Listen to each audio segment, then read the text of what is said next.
everybody? Welcome to a special bonus episode of the Flame Entertainment and Sports. It's a college football talk with Paul playoff edition. This is a college football playoff start Friday night, and yeah, we have Paul on. Give his thoughts on Bill Belichick, the Heisman, and of course all the playoff games coming. So yeah, bro, welcome back to the show. Yeah, man. One thing about this sport, there's no off season. You know what I mean? It's year round. We got pretty much free agency going on with the transfer portal. We got coaches going around. Bill Belichick, the Heisman. Like, one thing about this sport is that there's never a dull moment, even in what you would call the off season. So it's always fun to talk about these things. It's kind of crazy to think about because we're gonna have this huge playoff, and like the headline is like Bill Belichick and the Heisman. It's just kind of wild. But I'm excited to break some of these games down and just hear your thoughts on Belly coming back to coaching. Nah, for sure, man. Nah, like you said, yeah, it doesn't stop, and it is wild, bro. Like literally, the biggest games of the season are coming, and then yeah, there's like freaking Belichick and all this other news of coaches like getting hired, and it's wild. But yeah, so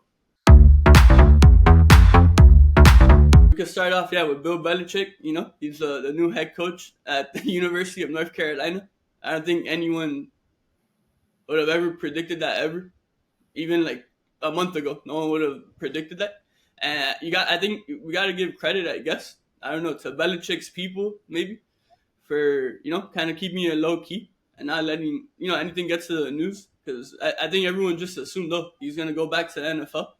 And at first I thought he was gonna use this, like that first interview, as like leverage to kind of get teams desperate in the NFL to start firing early. But I guess I didn't know the whole backstory, that he grew up there. His dad coached at UNC.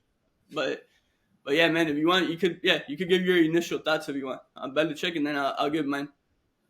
Yeah, it's interesting. It's kind of a full circle moment for him, but I feel like it's almost like one of those things that no one actually believes it, even though it's already like fact, and he's actually got some commits, and I think he got some guy in the portal recently too. So it's one of those things like, is this like actually real life, or is this something temporary? Like, no, this is too good to be true. Like, he's just doing this so he can go back to the NFL or whatever it is. But it's real. It's happening. He's the coach of a college football team, which I think if you would have told someone like 5 or 6 years ago, it's not that long, they would have laughed in your face and been like, "Shut up! Like, what are you talking about?" What are you talking about? The Patriots are gonna win it like until he dies or whatever. So Yeah. so it's interesting, and always like the thing with him with the college is how he's always like, people have said he hates recruiting, and like the whole idea of like college football, the way that it's structured is like something he would never want to deal with. But the way it's structured now, people are saying it's like NFL junior, which I think is a stretch, but I understand what they mean when they say that. But so he doesn't really have to, he has to recruit obviously, but the dynamic of it has changed in a way that favors him. And I think a lot of players, like I've already said, and I think a lot more will want to play under him just because he knows what it takes to get to that next level and succeed at the next level. It's very enticing to play for someone who has an eye for that, obviously. I've also seen so many memes about it that just make me so happy because some of them have been so hilarious. One of them, I'll just say one. It was like when you're a lacrosse player at UNC and Bill Belichick says you're going to be playing wide receiver for them. And I was like, dude, that's perfect because that's literally the type of guy he wants. I wouldn't be surprised if that happened, honestly, but there's been some laughs that come out of it. But I think it's a good move for them. They just need to be serious about football because he's going to be the most serious guy in the room. They're a basketball school, but they need to be serious if they really want to be successful, especially with him.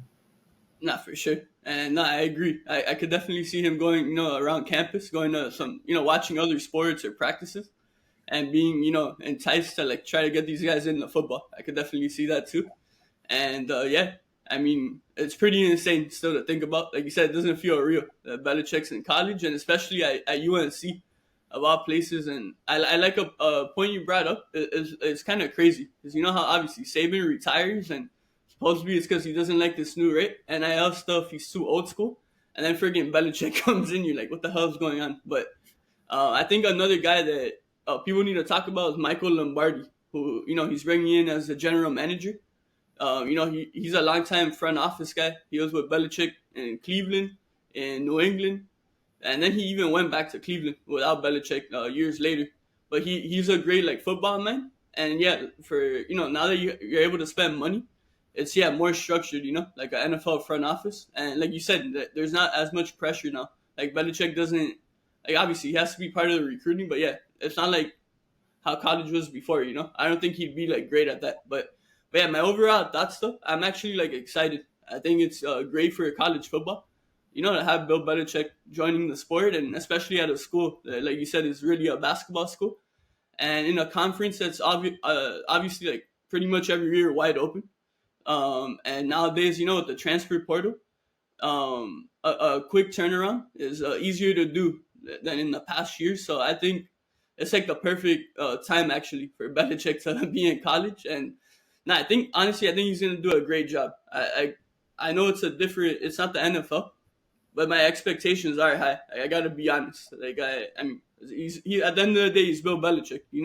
What regardless of all the cheating he did, he still technically has all the rings that he has 6 Super Bowl rings. He has 8 in total, 2 as a defensive coordinator with the Giants. So regardless of the cheating, he still does have the rings, and he still did cheat all those Patriots teams. But at the end of the day, I am excited, and honestly, I'm tempted to go watch him coach a game next season. Miami's not playing them, but I know they're playing at UCF. I believe like week 3. I would love to go up to Orlando to see Belichick coaching a college game in person. Oh, that's cool. I didn't even know they had them scheduled. Yeah. I literally looked up the schedule because I was like, oh man, like I hope we play them, but we don't. But I wanted to see him back in Hard Rock Stadium, but friggin' coaching college, like it's insane. But yeah, I'm actually excited about it. And like you said, he already landed. He got a great high school recruit, #1 quarterback. 2026 in North Carolina. And then I saw he landed like a transfer center. I think from like Holy Cross, which Yeah, Holy Cross, which is I never even I didn't know they played football. Or yeah, they do. They definitely do. And I feel like he's the type of guy to scope out those big guys. You know what I mean? Like they just nah, they get those big guys from wherever the hell when he was on New England, and they would make them into nasty linemen. So I mean, nah, I'm excited. I'm excited because I even think of a couple of years ago. I remember he loved going out to like do the scouting and stuff for the draft. He flew to like I think Middle Tennessee State. It was pouring rain. I remember seeing the video, and he was just like he was intrigued by this like defensive end they had over there. The guy never really panned out like to the NFL, but I know Belichick loves that whole scouting part, and I know he'll go like anywhere, to any school, and I know he at the end of the day he knows talent, and he proved that not just as a coach but as a general manager.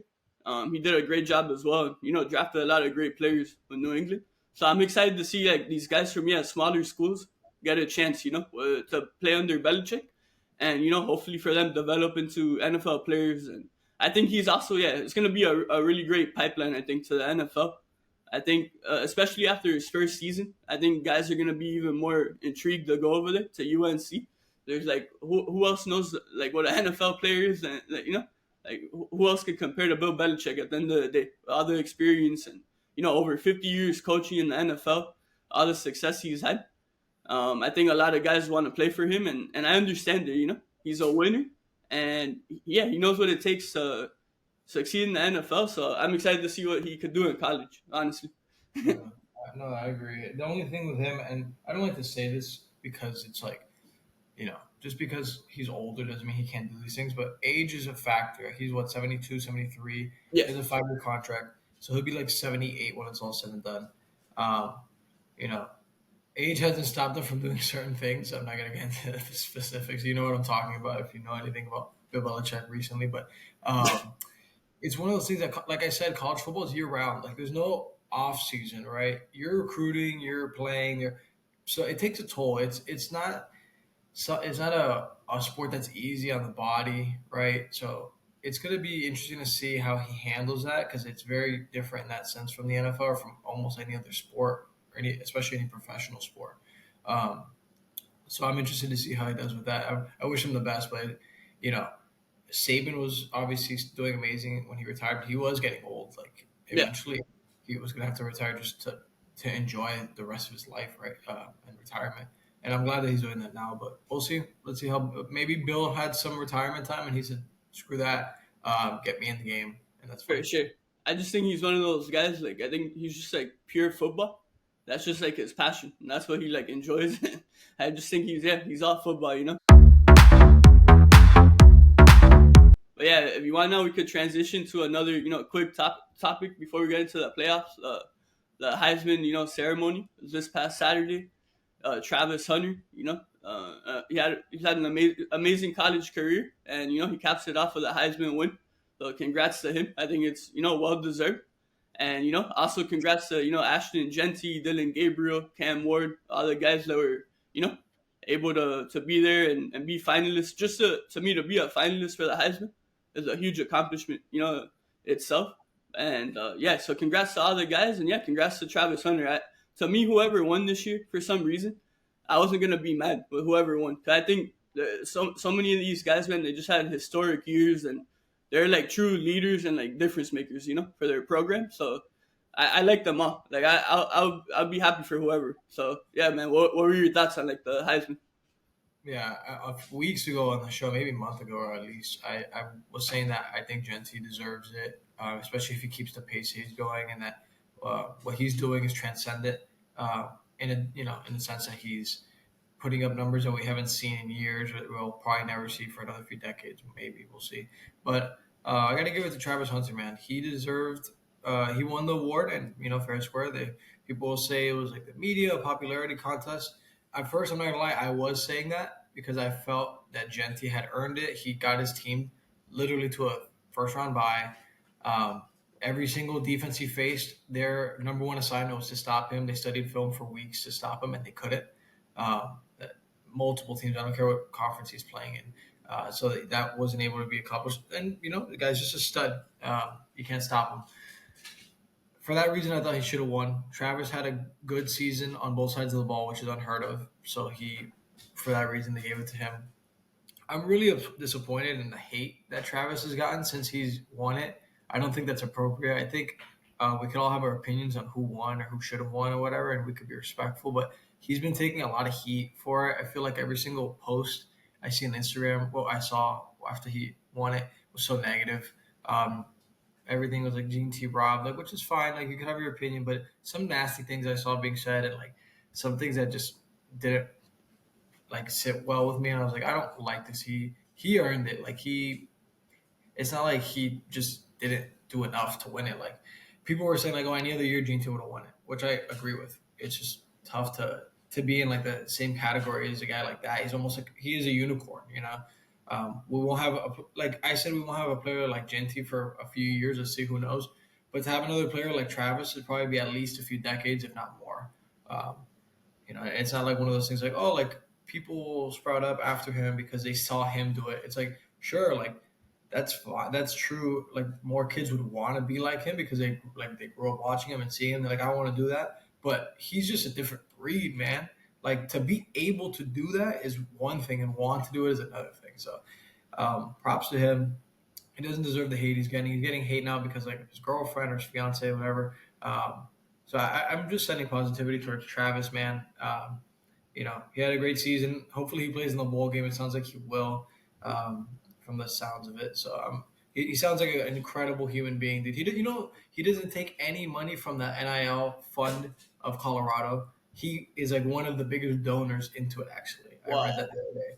damn. He's just a stand-up guy, man. Like he's one of those OBS guys. He doesn't even like drink or party or like smoke or any of that. He's just like business and football. Like I don't know. Hard to hate the guy, but it seems like this decision made a lot of people feel that way about him. I don't think that's right. Nah, I'm glad you brought that up. Like all the negativity, because it's like I understand like all the points you make with Genty. Obviously, like he's had a freaking historic season.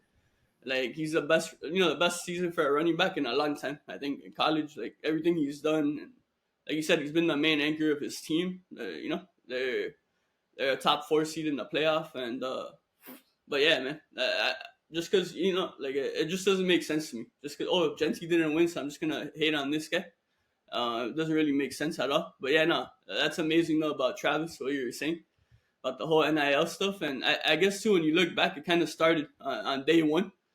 Maybe the signs were there all along when he literally was the number one ranked prospect in that country, commits to Jackson State because he wanted to be coached by Deion Sanders, and so I think you look back at it and it's like, damn, this guy was serious from day one, and he just had, I think, a high IQ. Maybe he's just a smart guy, and man, shout out to Deion Sanders, man. What he's done in college in his short time as a coach is like incredible, and it goes beyond too, like, the success of Jackson State and then Colorado, but like you could just tell he cares about each player. He wants them to do good in life, and whether it's going to the NFL or not, you could tell he's a caring guy. So I think Deion Sanders, man, he's played a huge role. I think he's been like a father figure to Travis Hunter too. So congratulations to him too, because I think he's taken all these kids in as his own. Added them into the kids he already has. So I think Deion should get like some love for it too. Yeah. Yeah, you can tell he's poured a lot into Travis and then everyone else. And the fact that they were 1-11 2 seasons ago, and they almost went to the playoff this year. They were like a game away from going to the Big 12 championship game. So, I mean, they're gonna have to rebuild and reload a little bit with some of these stars leaving. But what he's done in a short amount of time, you cannot hate on that. I mean, you can all you want, I guess, it's your right, but it's hard to at this point. For sure. Man, now if you want, we could get into some playoff talk. I'm intrigued to get your thoughts, bro, on all these like matchups. First round starts on Friday, then we have 3 games on Saturday. If you want, I'll kind of go matchup by matchup. I kind of want to get your thoughts and your predictions, on each of these games, bro. And the first one Friday night at 8:00. We have number 7 Notre Dame playing host to number 10 Indiana. And, it's going to be, I can only imagine that atmosphere at Notre Dame for a playoff game. That's going to be incredible. And, it's going to be a fun game, man. But, yeah, what are your thoughts on this game? Like, what are you feeling?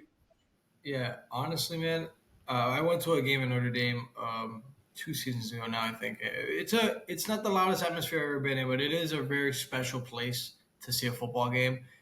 It's probably going to be real cold and ugly over there. It might snow, I'm not sure. So we'll see how the conditions, treat each team. But the cool thing is it's like a backyard game. Like this is like, one of those games that you're like, okay, these guys are in each other's backyard, but they never really get to face each other. And they for that reason, I don't think they really like hate each other like that. It's not like Purdue, Indiana, but it's still cool to see nonetheless in like a historic stadium. I think a trend is that I feel like all these first round games, like the host teams, are in like pretty historic stadiums.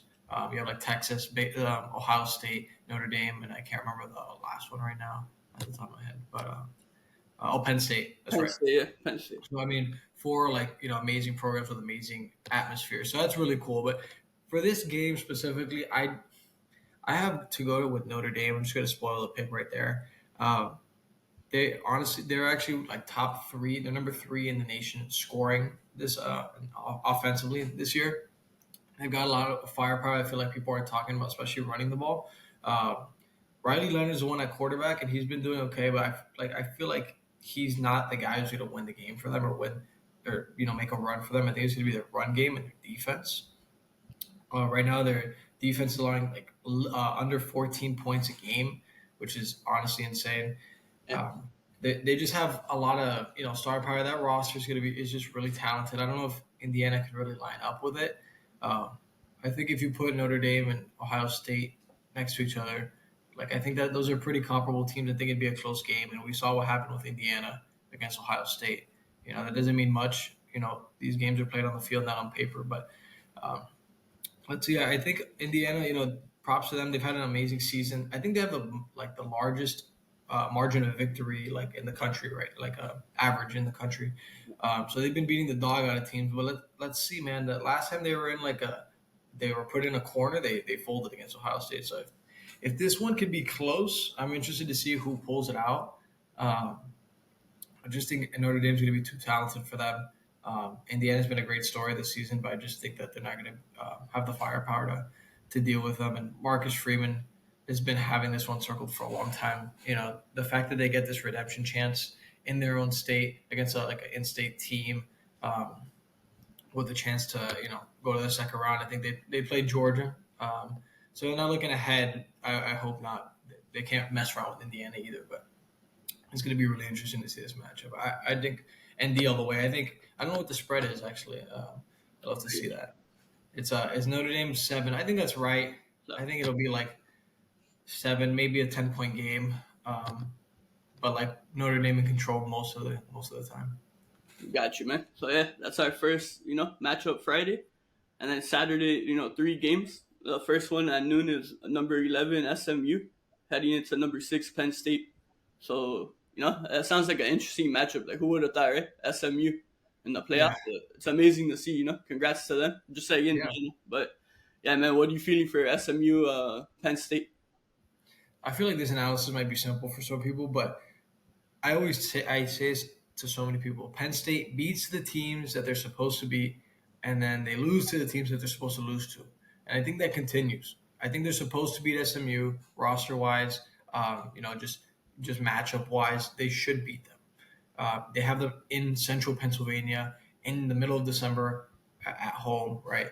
SMU, I think that I saw a stat that their like average kickoff temperature was like in the 70s. This game is going to be like in the 20s. It's going to be ugly. I don't know if it'll snow. It's going to be difficult for them. It's hard to prep for that. Penn State just, they live in that. That's just one factor, right? The weather. But I think we're going to see what happens when like a really good offense in SMU clashes with a really good defense in Penn State. So I'm interested to see how they handle each other in that sense. SMU's have a really good pass attack, but Penn State, man, they're pretty lock up against like most teams. I don't know what their rank is for how many points they allow per game, but they have one of the better defenses in the country. I feel like a lot of people would agree that if they had a real good offense, they'd be a favorite to win this whole thing. Their defense is that good, so it's going to be hard for SMU to pull this off. I think Penn State's going to win. I think they're going to win by a lot. Honestly, I think they're going to win by at least 2 touchdowns. Gotcha, man. Nah, it's crazy. It's kind of a trend, right? When you think about it, like Penn State over the last I don't know how many years, their defense is elite, and somehow the offense is never elite. But yeah, man. The following matchup Saturday, 4 o'clock, we have Texas, number 5 seed, playing host to another to ACC champs, which is still mind blowing to me. Number 12 seeded Clemson Tigers. So, yeah, man, what do you think about this one? Yeah, man, this is a interesting matchup. I guess you could say like an old blue blood versus like a newer age blue blood. But Clemson's kind of fallen off a little bit. You could say that they've fallen off a little bit all you want. They're in the playoff and they have a chance to win this whole thing. It's hard to doubt Dabo, in the postseason. It's hard to be like, Dabo can't do it. Dabo won't be able to. Like, no, he's known to. Like, there's just like people were saying he can't win the ACC championship. Like, he's proven that he can do that, like, very, not easily, but he can definitely do that. Yeah, like, you can't doubt him in big games, especially in postseason games. But at the same time, Texas is pretty battle tested. Their strength of schedule in the SEC wasn't the toughest, but they did face Georgia a couple times. The last one being a real close game, despite Georgia having to go to their backup. They just have a really, really talented roster again. I think this comes down to talent, home field advantage again. Clemson's offense has been good this year. They're in yards per game. I think they're 12th or top 15 at least. But Texas on paper has, I think, a top 3 defense in the country. So another really prolific offense versus a good defense. I think Cade Klubnik will be the key to this game for many reasons. I've said like over the last few weeks, I love how they're using him. They're using him to they're letting him run as he sees fit. He's an athlete, man. They're letting him take control of the game, take what he gets on the field and use it. I think he's doing a great job of that. You saw that in the SMU game. You saw that in more games down the stretch, even against Pitt. You saw some of that. So we'll see in terms of that. I feel like it's going to be a game that it's either going to be like high scoring because there's a lot of explosive plays, or it's going to be low scoring because there's no explosive plays. I don't think there's too much in between. I think Texas is favored by 11 or 12 points. I think it's a little much. I think it'll be closer than that. but I think Texas is going to pull this one out against Clemson. Gotcha, man. So far you have the three home teams winning, and then for the final, matchup in the first round, you have number 8 Ohio State hosting number 9 Tennessee. That sounds like a fun matchup. I don't know. I'm kind of like in general, I'm kind of like excited for this one. But yeah, man, what do you think about this, final first round game coming? This is the one I'm the most excited about, actually. And this is the one I have the away team winning. There you So go. I have Tennessee winning this game. Two monster defenses meeting up in this game. I think the under, I haven't checked it. I'm sure it's going to hit. It's going to be pretty defensive. I don't think this is a game that Nico Iamaleava or Will Howard take over. It's going to be like who can run the ball better, who can capitalize off of turnovers. Special teams, I think, is going to be huge in this game. That sounds like a weird thing to say, like, oh, special teams, but it'll be one of those games that this is like decided by field position, like punting and whatnot, even like missing field goals. Like those things are huge in games like this. I feel like people think of when they think of Tennessee, they tend to think of their offense, but their defense has been so nasty this year. They've been in tough environments, they've delivered. So it's tough. Obviously, it's like 8 versus 9. Like in March Madness, like this is almost like a coin flip. I feel like you could look at this game like that a little bit. I just think Tennessee's a little more tested. They've proven it to me a little bit more. Not that that means anything, but I just have them. I have faith in what they're going to do. It's going to be a tough environment for them, like just like the rest of them. But I feel like for some reason they're just going to be the most prepared for that environment. There you go. And this is a topic for another day, but I think this playoff could determine whether or not Ryan Day, Ohio State, stays committed to him. I think, but that's a topic for another day. Depending on how this run goes. Absolutely. No, I think we talked about it. If they make a run, like a run to, let's say he loses the national championship game, there's no way they can get rid of him. Yeah. But if they do make this first round exit at home, whether it's a pretty or loss, a good loss, bad loss, doesn't matter. If they lose this game, they're probably going to get rid of him. We'll see. It's tough to say. I do have a bracket filled out based on those picks I made. If those don't pan out, then I take back my picks and I get to repick. I think that's my right. But if Texas wins, like I said, they'd play against Arizona State. I think Texas would win. Tennessee would face Oregon. I'd take Oregon. Penn State would take Boise State, and then Georgia over Notre Dame. So that would leave the semifinals with Texas and Oregon. I got Oregon there, and then Georgia, Penn State. I really, I believe in Georgia with the backup, man. I really think that they're going to get it done. I think Kirby's going to make the adjustments, but not in the national championship. Not in the national championship game, though. I think Dan Lanning's going to get it. His first national championship. I think he's going to become the 4th active head coach to have a natty. So that's my pick right now, Oregon. It just seems like no one's really knocked them down. I don't have any reason to pick against them at this moment. But let's see. So many things could happen between now and then, man. For sure, man. But thanks for giving us your picks, bro. And it definitely makes sense with Oregon. They've been arguably, the most consistent team, right, this season. But ultimately, the playoffs, man, the whole nother beast. But it's gonna be exciting, bro. But yeah, man, thanks for coming on to give your thoughts. And yeah, guys, stay tuned for more content coming your way. Talking some more playoff action on here soon. But yeah, bro, thanks for taking the time, bro, to join us. Anytime, I appreciate it, brother. For sure. Till next time, everyone. Take care.